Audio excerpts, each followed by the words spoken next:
Good evening from Salamanca in Spain. I would like to express my gratitude to Michael Woodward for his generous invitation to contribute to this timely event in the midst and in spite of the challenges of our present moment. My congratulations and my thanks are also extended to everyone who has made it possible, and in the first place to Christine herself. I met Christine Jensen Hogan at a Merton Scholars Retreat sponsored by the Thomas Merton Center Foundation, to which we had been invited as part of a group of 13 participants.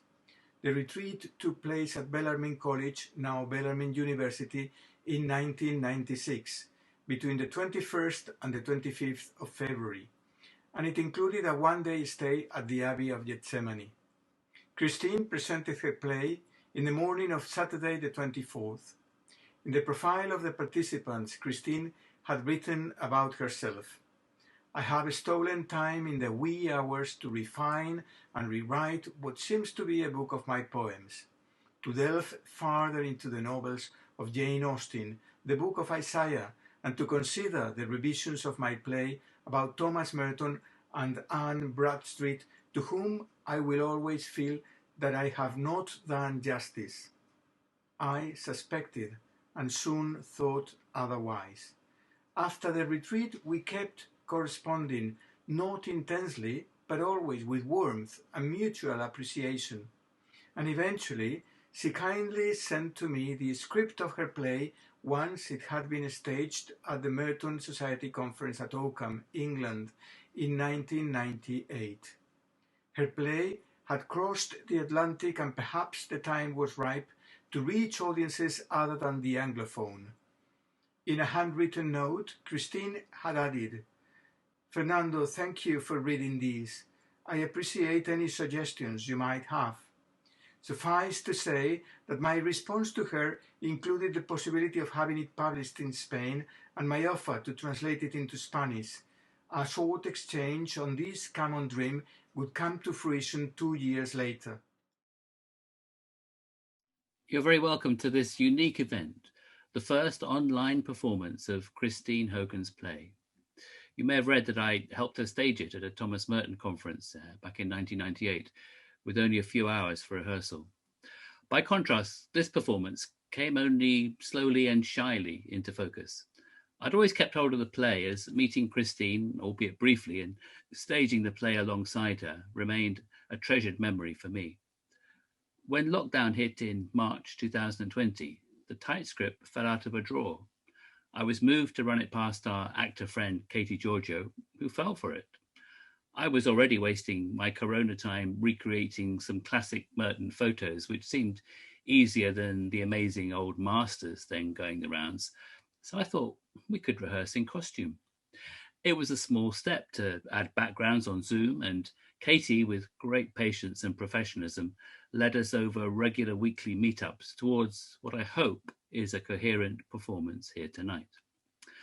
I was shocked and saddened to find out online that Christine Hogan had died in 2007. Google showed that she had made a connection with Fernando, resulting in a Spanish publication in 2000 of the play.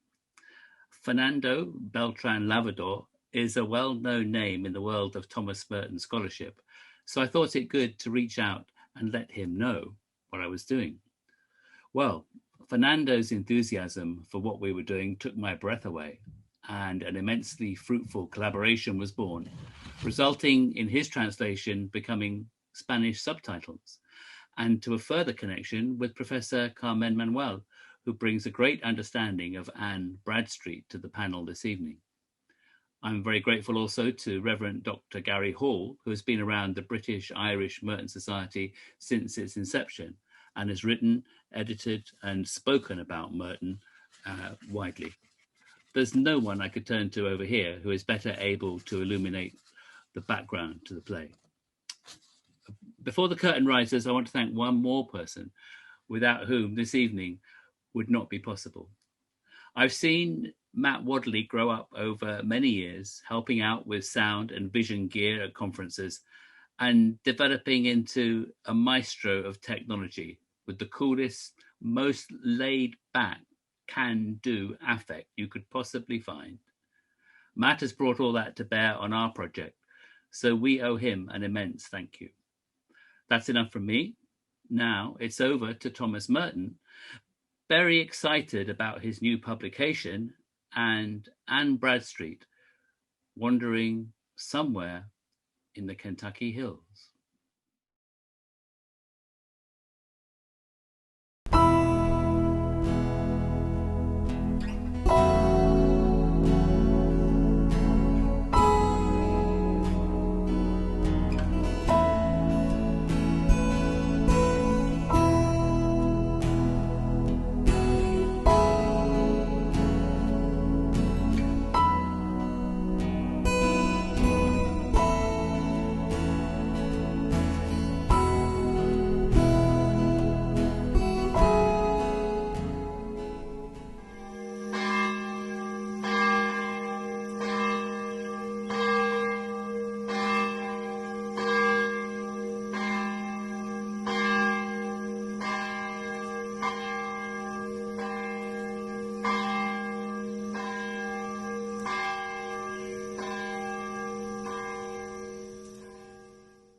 Yes, here it is. Here it is. I hadn't before realized the rage and exuberance of this writer, the gambler in the cassock. The veracity for all things human and the will to write his appetites on stone and offer the tablets to the void and hope that the void can weep. Gambler in the cassock. Gambler in the cassock. Veracity for all things human. Well, John Leonard, I see a bit of the poet, but not too much. Maybe not enough. Oh my, they finally published it. 28 years, but they finally published it. Thank you, John Leonard. Yes, I do hope most sincerely that the void can weep. 28 years, half my life, more than half my life. I was never any good with numbers.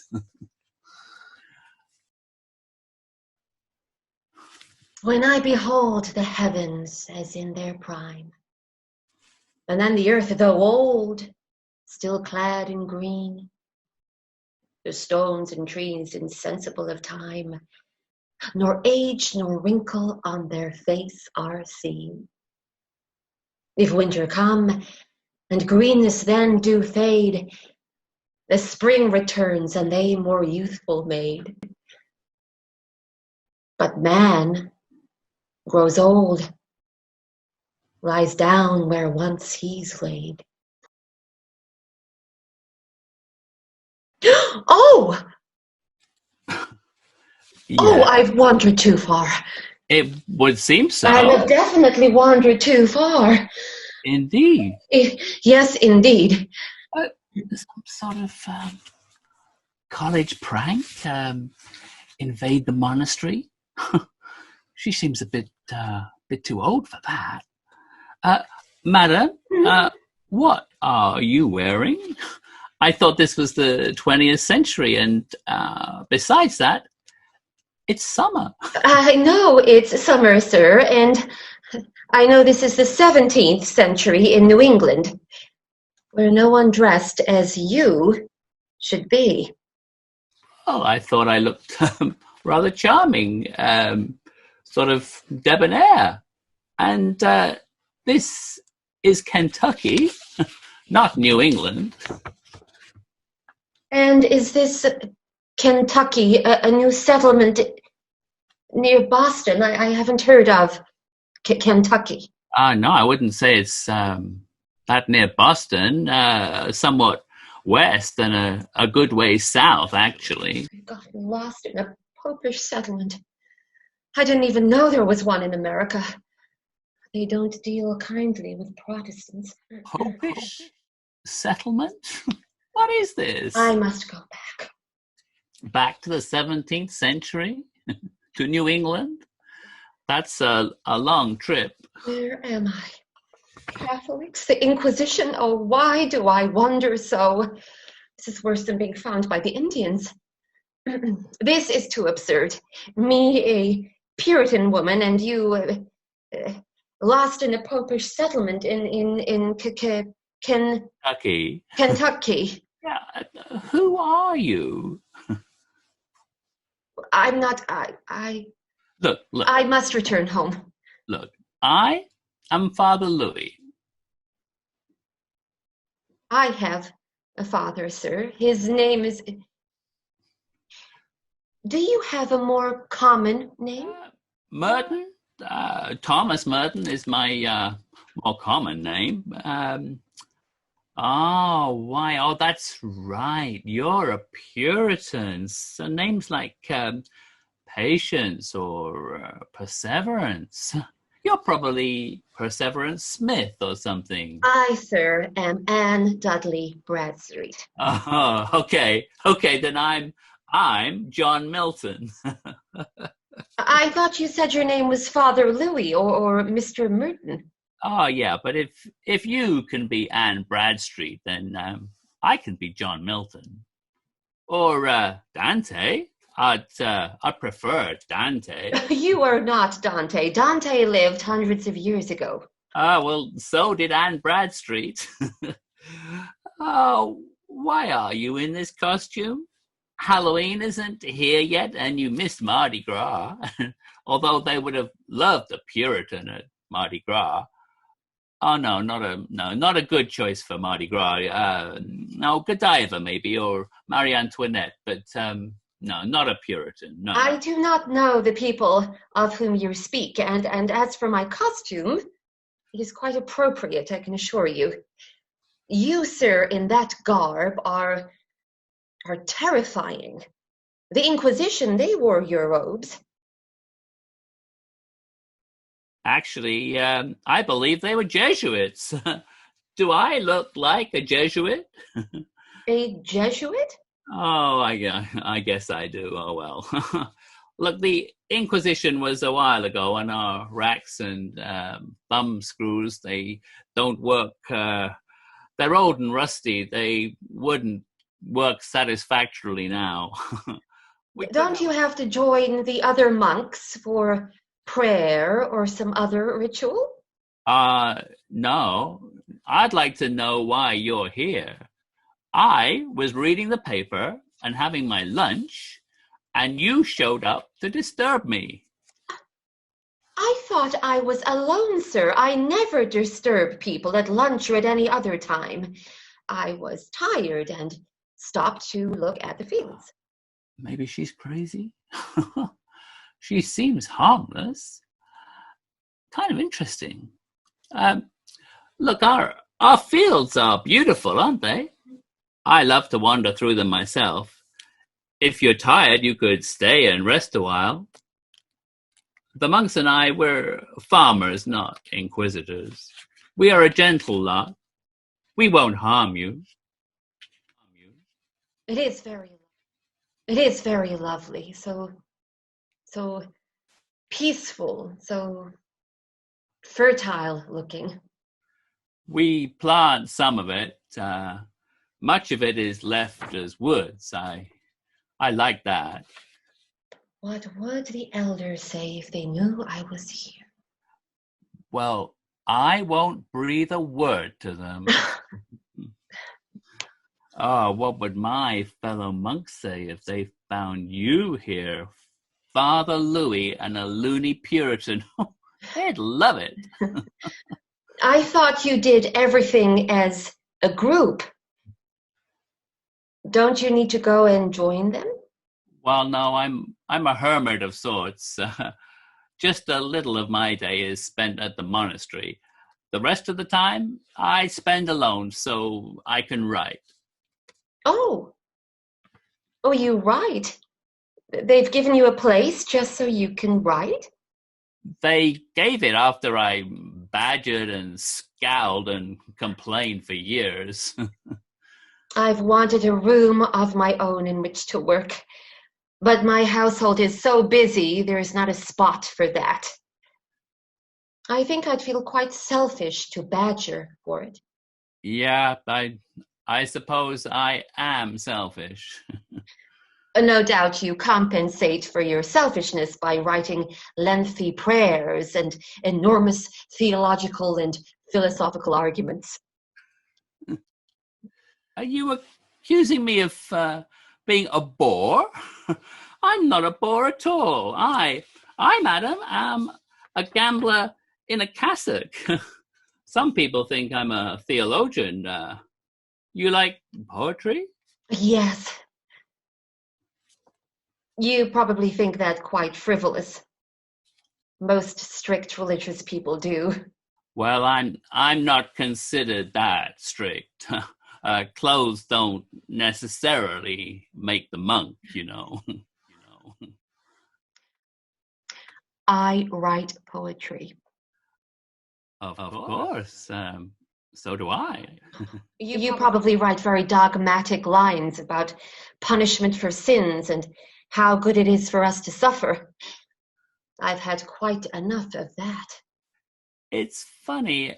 I always thought your poetry, because you're a Puritan and all, would be about suffering and sin and dreary, gloom your way to glory nonsense. It isn't. Some of it is quite touching. You know my work? Yes, I do. You, a Catholic priest, know my work. Uh-huh. But you see, my own people in our town, sir, say things to my children, to my family, about me wasting time. I should be doing constructive things, important things. They say my hand and needle better fits than a pen. I'm sure you do very well with a needle, but poetry, that lasts longer than needlework. I shall remember that when I hear their comments. Oh, I must be going. It's getting very late, and there are wolves. Wolves? But yes, wolves. Oh, you don't have wolves at the monastery. Perhaps you ate them or frightened them away. We're mostly vegetarian. Do you know of St. Francis?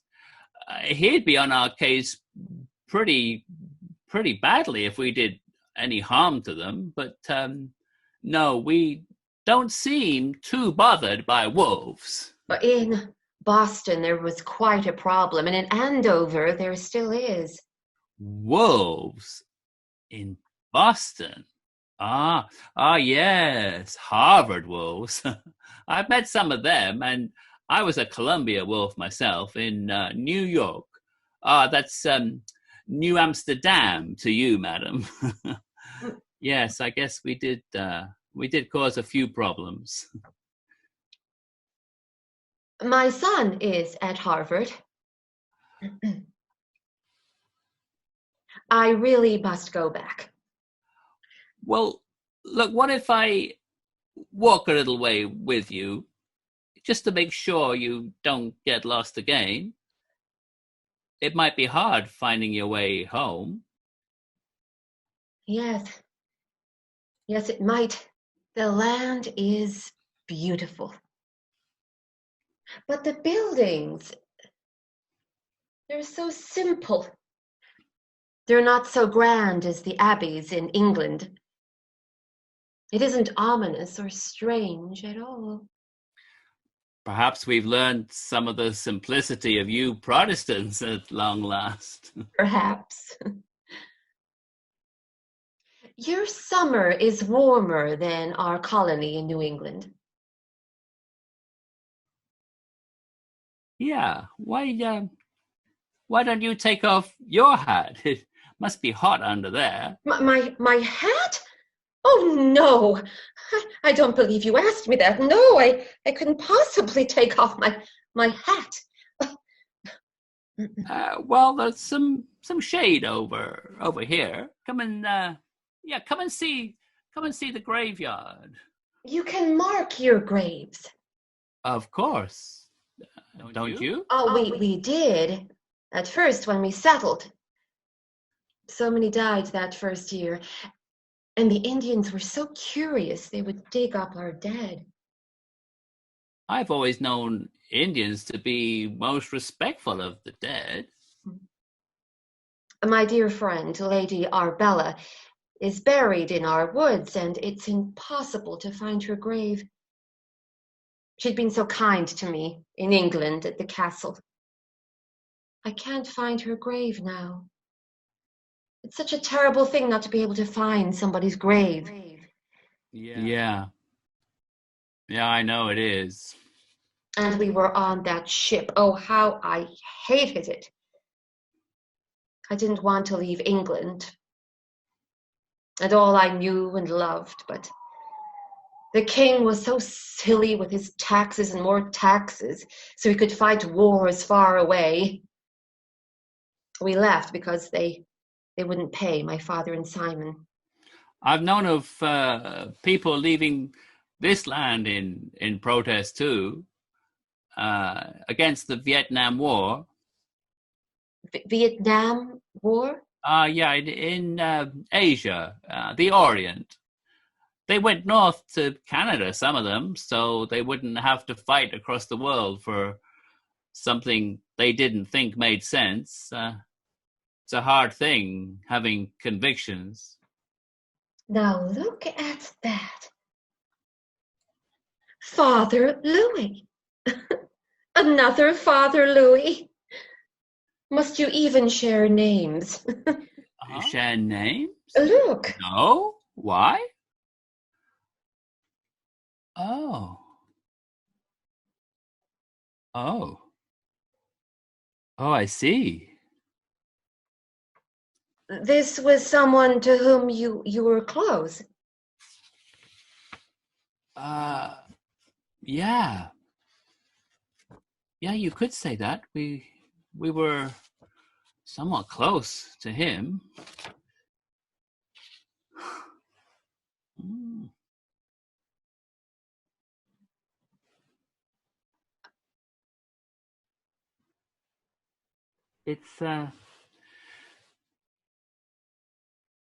It's me. It is. You no. It's me.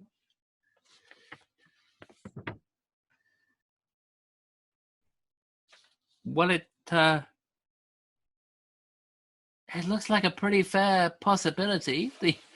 The monks are not inclined to put out fetching little markers such as this for no reason at all.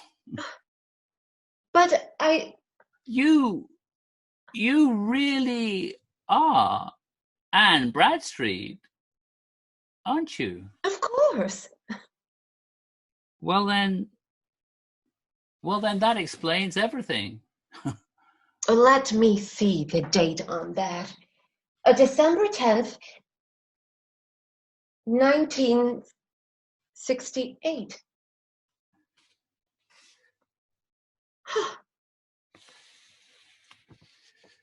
Well, then I'm 350 years old. Well, you don't look a day over 300.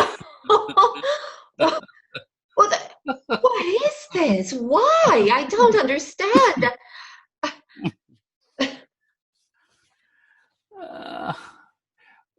Well, you say you were wondering when you saw me. Yes, I was. I don't remember much.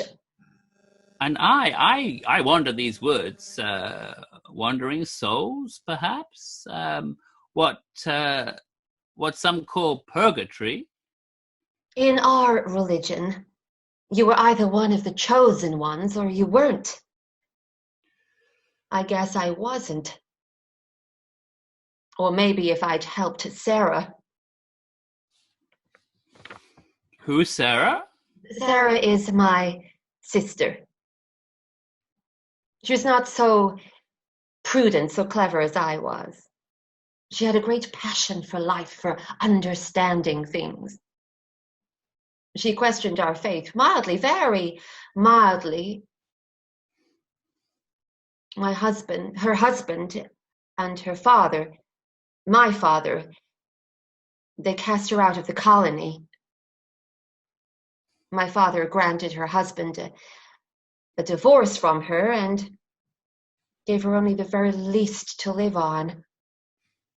She married again, a ghastly, crude man, and she became the brunt of people's jokes and the point of a lot of their stupid lessons on following the rules. What did you do? Well, I did nothing. I don't believe that. No, and really, it's true. I said things to my father about God's love and gentleness, but all he talked of was duty and rules and honor and commandments. And then inside myself, protected from the rest of the world, I came to believe that if my father's view of God was true, then I'd rather there was no God. If he could treat his daughter so harshly, so cruelly, in the name of religion, then it wasn't God. Religions and so-called religious people sometimes have less of God in them than many of those who call themselves atheists. And you, a monk, can say that. Oh, how I wish I'd been able to talk to you before. Well, I don't go back quite that far, but it might have been interesting. I believe in searching for answers. I don't just like to accept things without understanding them. So what did you do? I tried to see Sarah a few times, but she avoided me. I think she didn't want me to be troubled by the people in the colony. I began to take long walks. And then? And then my writing became very important to me. My poetry came more and more from the heart and not just my head. Sometimes it almost wrote itself. I know what you mean. One day when I was walking, I was very tired, and I looked around at the fields and the sky, and such a love, such a gentleness came over me, and I can't explain. But I thought, if there is a God, this is the way he would show himself. Not in power. And then my fears about life and all began to lessen. Well, you found what took me years of study to understand. When I came here, I'd pretty much lived on my own since I was 15. My parents were gone. I really lived. I traveled around Europe alone. I became a bon vivant. I drank, caroused. So you came here to pay for your sins? No. I came for the discipline, the stability. I wrote about it in my early life. The 7-Story Mountain, that's what the book is called. People seem to like it when seedy characters find their way. Anyhow, the book sold well, real well. So you couldn't save yourself? No, I couldn't. Not then. It's still hard for me. When John Paul, my brother, was killed in the war, the Second World War. A world war? The whole world at war? Oh, I can't be. John, sweet John Paul. He was younger than me, worshipped me. I treated him so badly. I thought he was a nuisance. I can still see him standing there outside the clubhouse the other boys and I had made. We wouldn't let him in. He just stood there, watching. God, I hope he died quickly. I hope he didn't hurt. Sweet brother, if I do not sleep, my eyes are flowers for your tomb.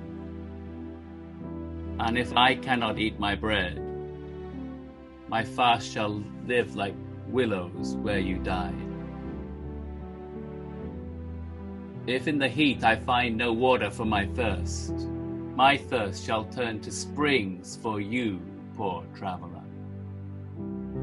Where, in what desolate and smoky country lies your poor body, lost and dead? And in what landscape of disaster has your unhappy spirit lost its road? Come, in my labor find a resting place, and in my sorrows lay your head. Or rather, take my life and blood, and buy yourself a better bed. Or take my breath, and take my death,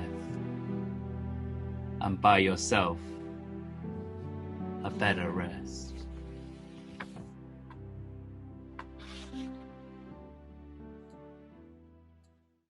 Oh, I'm sorry. You know, if I hadn't been here then, I would have slipped into those old habits and drunk myself to death or something. Speaking of drinking, and this may sound silly for a dead man, but I am hungry. Of course you are. I disturbed your lunch. Are you hungry? It's been about 350 years since you've eaten, hasn't it? I, Thomas, am starving. Well now, there is bread, hearty brown bread, wine, or do you drink wine? What difference does it make? Have a little wine, cheese, lots of cheese about.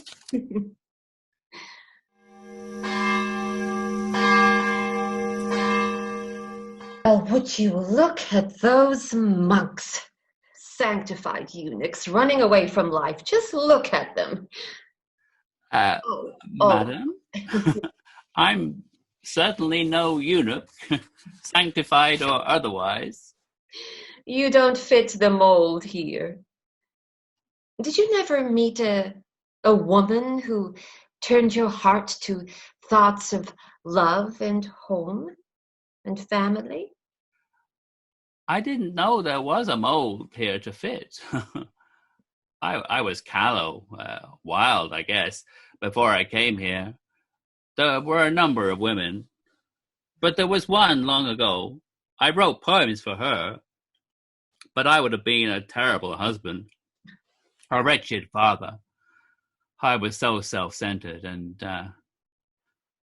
I'm happy here. You don't seem self-centered. I must have mellowed, like the cheese. Did you know we make cheese? This cheese is stupendous. It has a nobility that is certainly unheard of anywhere else in Kentucky. Most people in Kentucky don't understand really fine cheese. I think that we should never freeze such lively assets as our cheese. The sucker's hungry mouth is pressed against the cheese's caraway breast. A cheese whose scent like sweet perfume pervades the house through every room. A cheese that may at Christmas wear a suit of cellophane underwear, upon whose bosom is a label, whose habitat the Tower of Babel.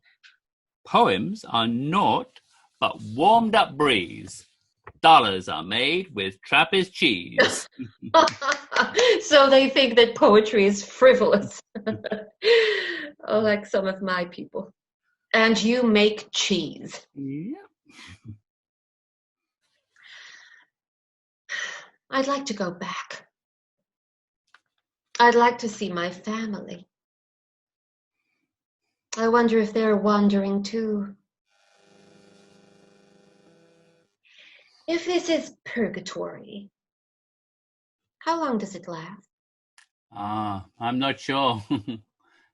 Maybe it's different for each of us. Do you know what heaven is like? Not exactly. I haven't tried it. But I read somewhere that hell is not to love anymore. So I've thought that heaven would be to love and to be loved and to know it. Yes. Yes. Well, lunch? Lunch. Would you come inside and help me with the china and the crystal? Oh, I don't think I should. I couldn't. Really, I am a monk, and a dead monk at that. This is lovely. Now, before you can eat, you must read my review. Oh. I was reading this when you came. My book about the whole world without love, it's in print. They finally published it. I carried it around for over 20 years. And then now this man is reviewing my book.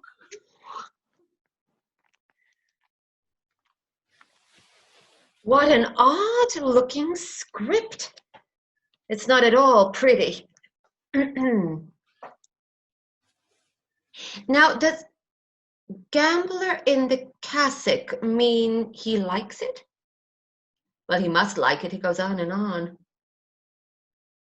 And you say it's about the world without love. It's like a diary of an imaginary trip I took. My argument with the Gestapo.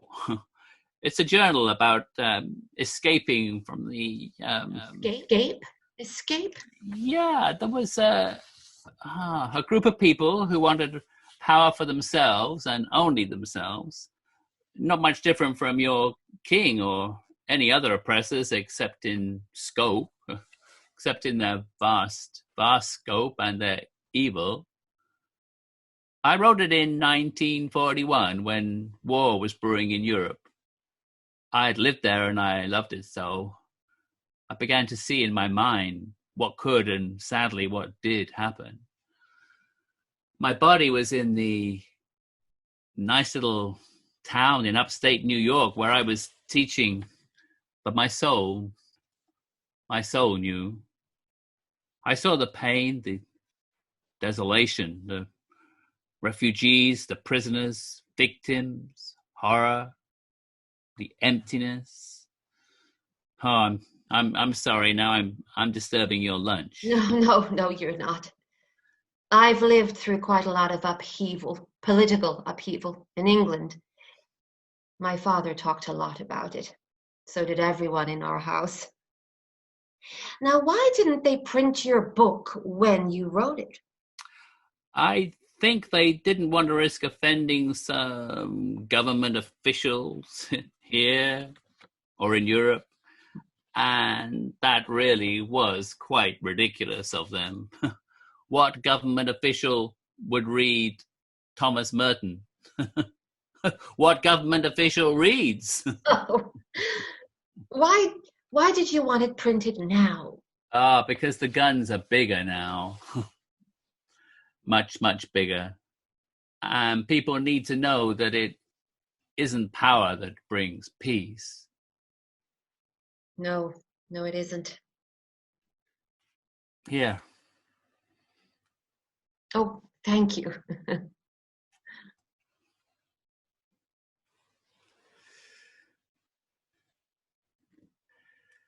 It's in searching for truth, in integrity, in love. L'chaim, madam. To life, Oh. to le bon Dieu, to the good God. To you. To you. Ah. Now, would you care for some cheese? Oh.